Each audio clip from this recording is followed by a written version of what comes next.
दो कैपेसिटर को अगर हम सीरीज में लगा देते हैं, एक की कैपेसिटी C1 है, एक की कैपेसिटी C2 है और बाहर से V पोटेंशियल की बैटरी से जोड़ देते हैं, तो कैपेसिटर पर वोल्टेज अलग अलग आता है, पोटेंशियल डिफरेंस अलग अलग आता है क्योंकि सीरीज में लगे हुए हैं। तो V1 की वैल्यू होती है C2 upon C1 plus C2 into V और V2 की वैल्यू होती है C1 upon C1 plus C2 into V। क्योंकि पोटेंशियल कैपेसिटर के इन्वर्सली प्रोपोर्शनल है, कैपेसिटी के तो V1 में C2 आता है और V2 में C1 आता है, तो पोटेंशियल फाइंड करा जा सकता है कैपेसिटर्स का। Breakdown voltage is a potential difference below which the system is safe, यानी कि वो वोल्टेज है जिसके से ज़्यादा वोल्टेज अगर हम लगा दें तो कैपेसिटर ख़राब हो जाता है, ब्रेकडाउन हो जाता है उसका, वो जल जाता है। तो उसके नीचे पोटेंशियल लगाओगे तो कैपेसिटर सेफ रहेगा। डाइलेक्ट्रिक स्ट्रेंथ, वो maximum electrical field that can a system bear is called the dielectric strength of that medium. कोई भी मीडियम एक मैक्सिमम इलेक्ट्रिकल फील्ड तक तो बियर कर सकता है, सहन कर सकता है, उससे ज़्यादा फील्ड उसमें लगा दी जाएगी तो वो जल जाएगा। तो कोई भी डाइलेक्ट्रिक कितनी मैक्सिमम इलेक्ट्रिकल फील्ड बियर कर सकता है, इसको हम डाइलेक्ट्रिक स्ट्रेंथ बोलते हैं। और ये फिक्स होती है, ये नेचर पे डिपेंड करती है मटेरियल के। पैरेलल कनेक्शन, अगर कैपेसिटर को पैरेलल में कनेक्ट करेंगे तो पोटेंशियल डिफरेंस सभी कैपेसिटर के अक्रॉस सेम आता है। चार्जेस अलग अलग होते हैं। सी इक्विवेलेंट की वैल्यू होती है C1 plus C2 plus C3 and so on. Maximum capacity के लिए किसी कैपेसिटर को हम पैरेलल में कनेक्ट करते हैं और इक्विवेलेंट कैपेसिटी मैक्सिमम कैपेसिटी से भी ज़्यादा, जो सबसे बड़ा वाला कैपेसिटर होता है उसकी कैपेसिटी से भी ज़्यादा आती है इक्विवेलेंट कैपेसिटी। अगर पैरेलल में डाइलेक्ट्रिक ऐड करे जाए तो के इक्विवेलेंट होता है K1 plus K2/2।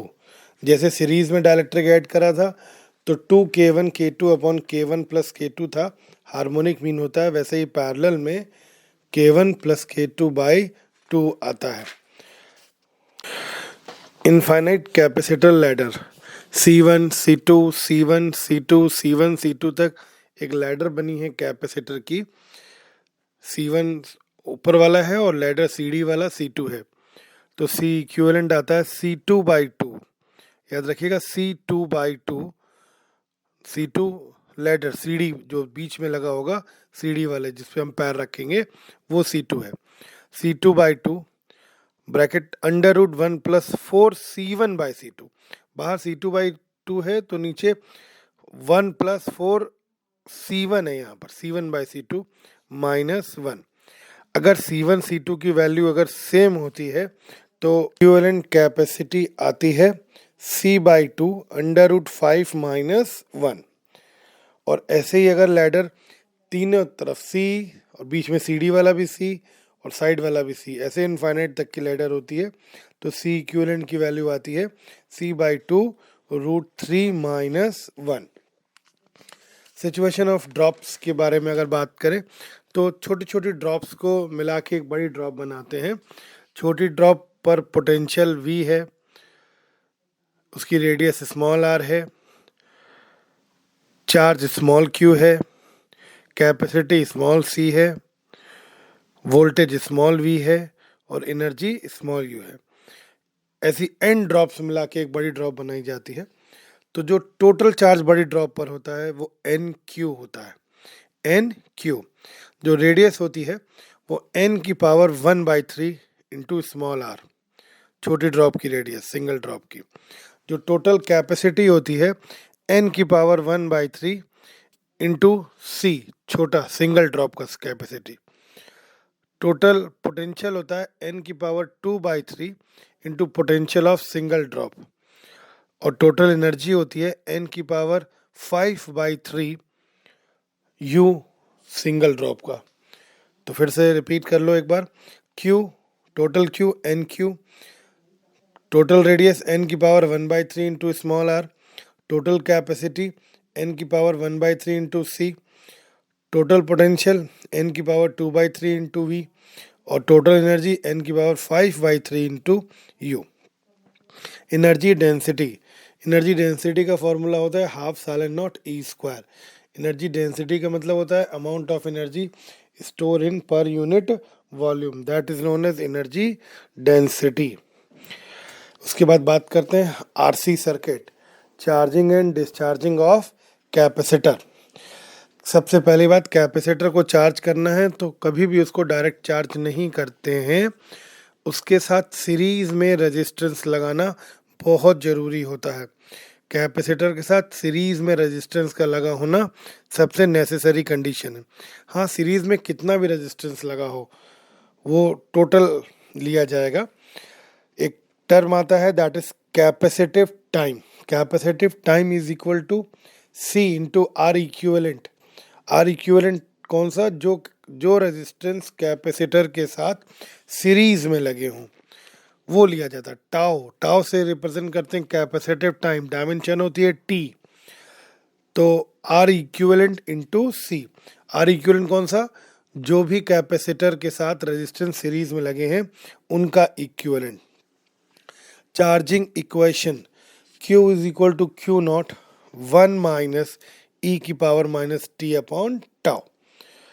Q0 capacitor पे मैक्सिमम चार्ज है, Q किसी टाइम t पर कैपेसिटर पर कितना चार्ज आ जाता है, तो Q is equal to Q0 1 minus e⁻t/τ, that is charging equation. t is equal to 0 यानी कि सबसे शुरुआत में इनिशियल Q की वैल्यू निकालेंगे तो 0 आएगी, इसका मतलब कैपेसिटर फुली अनचार्ज है। t is equal to infinite पर कैपेसिटर के चार्ज निकालते हैं तो Q is equal to Q0 आता है। इट मीन्स किसी कैपेसिटर को अगर हमको फुल चार्ज करना है तो इनफाइनाइट समय चाहिए, अनंत समय चाहिए, तब वो फुल चार्ज हो पाएगा। एक कैपेसिटिव टाइम वही आर इक्विवेलेंट इंटू सी। एक कैपेसिटिव टाइम में कोई कैपेसिटर अपने मैक्सिमम चार्ज का 63.2%, 63.2%, मतलब आधे से थोड़ा सा ज़्यादा चार्ज हो जाता है। जैसे मान लो कैपेसिटर पे मैक्सिमम चार्ज आता है 10 कूलाम का, तो एक कैपेसिटिव टाइम कैसे निकालेंगे? आर इक्विवेलेंट इंटू सी का मल्टीप्लाई कर देंगे, तो एक कैपेसिटिव टाइम में 10 कूलाम का 63.2% यानी कि 6.32 कूलाम चार्ज उस पर आ जाएगा। तो एक कैपेसिटिव टाइम में मैक्सिमम चार्ज का 63.2% चार्ज हो जाता है कैपेसिटर, आधे से ज़्यादा। सर, किसी भी कैपेसिटर को अगर हम चार्ज करते हैं तो शुरुआत में चार्जिंग का रेट बहुत ज़्यादा होता है, धीरे धीरे चार्जिंग का रेट कम होता चला जाता है। जैसे शुरुआत के अगर मैं 1-2 कूलाम चार्ज, टोटल मान लीजिए 10 कूलाम चार्ज आता है, तो शुरुआत का 2 कूलाम अगर मान लीजिए 20 मिनट में चार्ज हुआ है, तो उसके बाद का 2 कूलाम तो हो सकता है 30 मिनट में चार्ज हो, फिर उसके बाद का 2 कूलाम हो सकता है 1 घंटे में चार्ज हो। तो जैसे जैसे टाइम बीतता जाता है चार्जिंग का रेट कम होता चला जाता है। उसी प्रकार से current I is equal to I0 e⁻t/τ। I is equal to I0 e⁻t/τ, जहाँ I0 मैक्सिमम करंट है, I0 की वैल्यू होती है E/R। E बाहर से लगी हुई बैटरी का EMF। करंट का तो हाल सेम वही होता है जैसा हम लोगों का होता है जोश वाला। करंट मतलब जोश, शुरुआत में जोश हमेशा मैक्सिमम होता है और फिर धीरे धीरे जोश ठंडा होता चला जाता है। ऐसे ही करंट शुरुआत में मैक्सिमम होती है और धीरे धीरे करके कम होती चली जाती है। At t is equal to 0 पर करंट मैक्सिमम I0, उसकी वैल्यू E/R, और t is equal to infinite पर करंट 0 हो जाती है। इट मीन्स एक अनचार्ज कैपेसिटर अपने अंदर से मैक्सिमम करंट क्रॉस कराता है t इज इक्वल टू 0 पर, और एक फुल चार्ज कैपेसिटर अपने अंदर से करंट को पास नहीं होने देता। तो एक अनचार्ज कैपेसिटर वर्क करता है सिंपल वायर की तरह, और एक फुल चार्ज कैपेसिटर वर्क करता है ओपन सर्किट की तरह। हाँ, अगर कभी भी क्वेश्चन में चार्जिंग डिस्चार्जिंग का टर्म ना हो या टाइम का कोई टर्म ना हो और कैपेसिटर को कनेक्ट किया गया हो किसी रेजिस्टेंस के साथ, रेजिस्टेंस आरसी सर्किट हो, आर हो और सी हो, और कोई भी चार्जिंग डिस्चार्जिंग ना हो और टाइम का टर्म ना हो, तो ऐसी सिचुएशन में जो कैपेसिटर कनेक्ट होता है वो फुल चार्ज कैपेसिटर माना जाता है। और वो कैपेसिटर जिस भी ब्रांच में कनेक्ट होगा उस ब्रांच से करंट पास नहीं होती, उस ब्रांच से करंट पास नहीं होती, ऐसा कैपेसिटर जिस भी ब्रांच में होगा।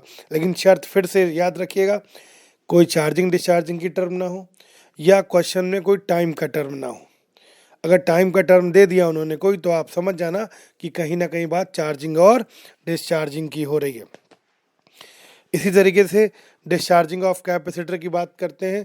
अगर बाहर से सोर्स हटा दिया जाए, मतलब जैसे लाइट चली जाए, लाइट चली जाएगी तो बैटरी डिस्चार्ज होने लगती है। आपके घर में इन्वर्टर में होता है, बैटरी डिस्चार्ज होने लगती है। शुरुआत में डिस्चार्जिंग का रेट बहुत तेज होता है और धीरे धीरे डिस्चार्जिंग का रेट कम होता चला जाता है।